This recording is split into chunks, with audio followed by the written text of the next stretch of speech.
You know hope is a mistake. You've taken a short rest from your twisted path. I'll help you find what you seek. But first, answer me this. Why must a vehicle be so important? If you can't fix what's broken, you'll...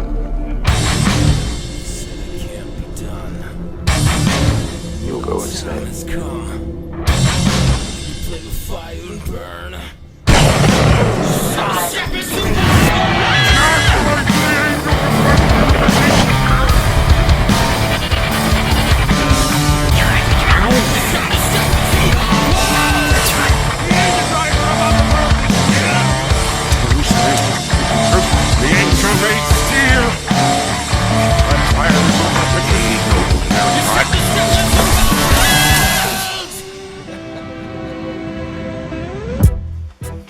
So now things have to get serious. I've got to chop the back end off this truck. I ran into other problems. You saw that on previous videos. So now I've developed a new plan of attack. Doing a bigger job requires much more room. So I've got to cut the rest of the back of the truck out, make myself a spot to work in, get rid of the rear bumper, anything that's kind of heavy, potentially weighing down this chassis, and start looking at what we're gonna do to make this all function and work properly. Up to now, everything's been going super smooth. We'll take a look at this in a minute, the front end. I'll give you the rundown on how I did that. Now we're working on the back end. Now I'm working on the back end, but the problem is with that is everything is kind of lining up sort of in the right spots, but in the wrong spots. Now you see, the thing is, it fits inside the frame. That rear end I have, this Corvette rear end,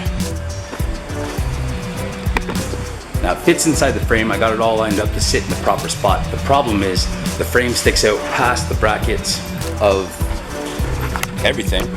The frame sticks out past here. So this is where the frame is.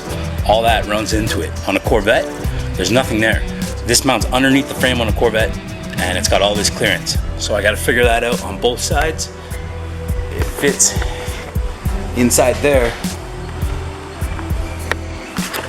and the ladder bars, everything just run right into the frame as well. So I think the only solution here is to be doing my own kick-ups. Now the kick-up is the back piece in the frame. Let me show you here.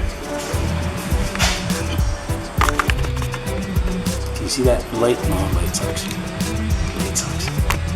That's the kick-up part of the frame right here.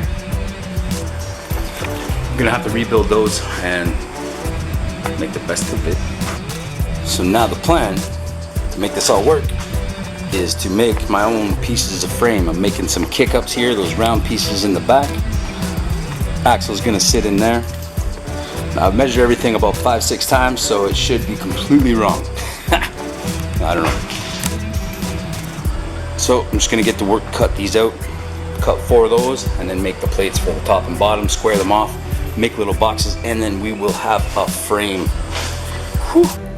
I'm making new kick-ups for the frame. It's not exactly science and it's not exactly easy, but what's most important here is to have accurate measurements and straight lines, nice cuts. So I use a piece of flat stock whenever I can, vice grip it down to my sheet metal, mark my lines and grind away. The flat stock lets you run the grinder blade right alongside of it, keep your lines straight, keep it clean, take your time, concentrate, focus, everything's gonna work out.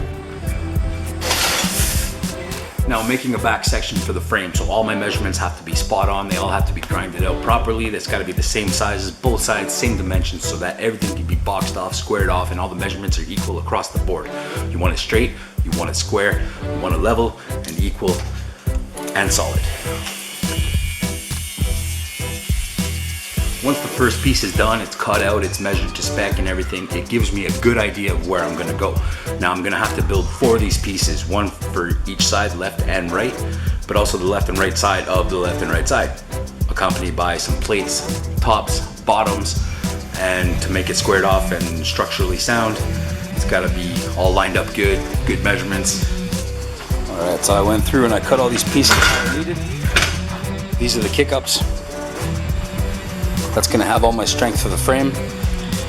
These plates get mounted like so. You're gonna box it in, make a complete setup. So the next step is to weld it. Got this little makeshift jig kind of deal set up. That magnet should give me an exact 90 degree. So now I just gotta start putting it together. once I start welding everything up, I gotta make sure it doesn't warp. So the trick to do that right here would be to spot weld and keep moving around. Because if you get too much heat in one spot, when it starts to cool down, it often pulls the metal, warps it, bends it. So we're gonna end up with nothing lining up straight and nothing squared. So the key thing here is taking your time and being patient. Little spot welds where you can, and try not to get too hot. Since it's very important to keep things all squared off, I use this handy magnet. It's good for piecing parts together, and it'll hold angles. You can do a couple angles on this, but the most obvious and the most used one would be the 90-degree angle. So I use the magnet to hold my metal up straight and start spot welding that on, start tack welding that on. Again, not heating too much because you don't want it all warped to shit, but hot enough that it's gonna be good and strong and solid. We'll go back over it and do some final welds later, but for now, the structure has to be done properly.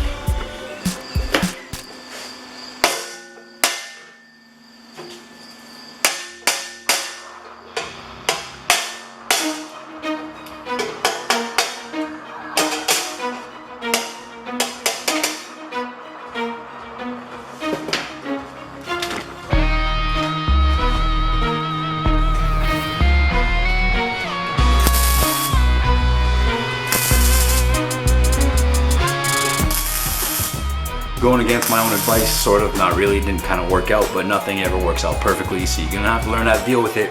As you can see in this clip, the metal actually warped and it started to pull in on itself, so the parts of this are not as wide as they should be, not as big as they should be. So to remedy this problem, I take out some clamps, some vice grips, stuff that I can push, pull, anything to get some leverage, bend the metal a bit, get it to its proper shape before welding it all in. So this process basically gets repeated for both sides, same thing.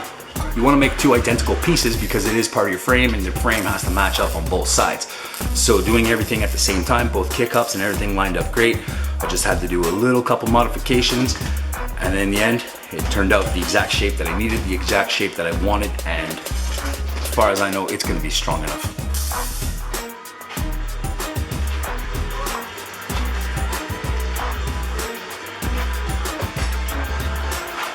Using the clamping method and pulling, I was able to make both of them completely squared off, exactly how I wanted. Got the right size, the right angles, the right measurements. It just looked horrible because of all these welds that I had to put all over it. Instead of putting one nice bead all the way through, it was continuously spot welded, stitch welded, whatever you want to call it, and all pieced together like that. But at the end, we take a flat disc with the grinder, smooth it all out, and end up with a piece of chassis that almost looks factory. These kick-ups look like they should have been here almost, except for they're beefier and they're more square and they're more solid than the stock part, which was only really half, like it wasn't a completely squared in frame to begin with. But they should do the trick and it should be strong and solid and exactly what I need to keep moving forward on this project.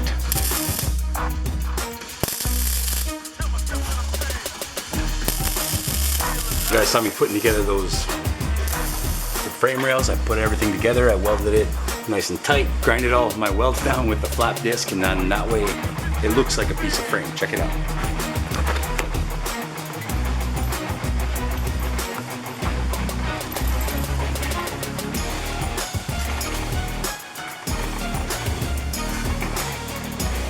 So right now what I'm going to work on is I'm going to take this piping that I had from an old car tempo that got destroyed years ago, and I'm going to use that to keep two frame rails exactly the same measurement apart. So I'm just going to weld two of those in real quick, real easy. I'm just going to tack them in so I can easily take them off because they're definitely not permanent. And the idea is to keep the frame rails the exact distance between the two mounts on the Corvette suspension. That way when it all goes in, everything sits nice here, everything clears, and I can just make a bracket for these ladder bars and I'm good to go. So today's little project is going to be welding all that up together, and I'm not sure if I'm going to put it together on the floor, put the piece of suspension in it, put it all together and then put it in the car because I still have to cut the back of the frame off the car, or if I cut the frame off the car, mount that frame piece that I built inside of it and then mount the suspension in there. Now it might be easier to mount everything on the floor for the suspension because it'll be easier to get to weld and I can make sure it's welded solid, but the downside is once I start putting that inside the car, it's going to be very heavy and it's going to be a little more awkward to move around and get to a precise spot where it's for sure level. And then there's the question of welding a few pieces of frame together. With all that mounted to it, it might be a little bit tough to get in there and get to what I have to do. So they both have pros and cons, and I don't know, I'm just gonna go with it. I'm gonna see what happens. I'm gonna do whatever I feel is right at the time. So for now, I'm just gonna get chopping away on these pipes, get everything measured up, lined up, squared off, and it's time to party.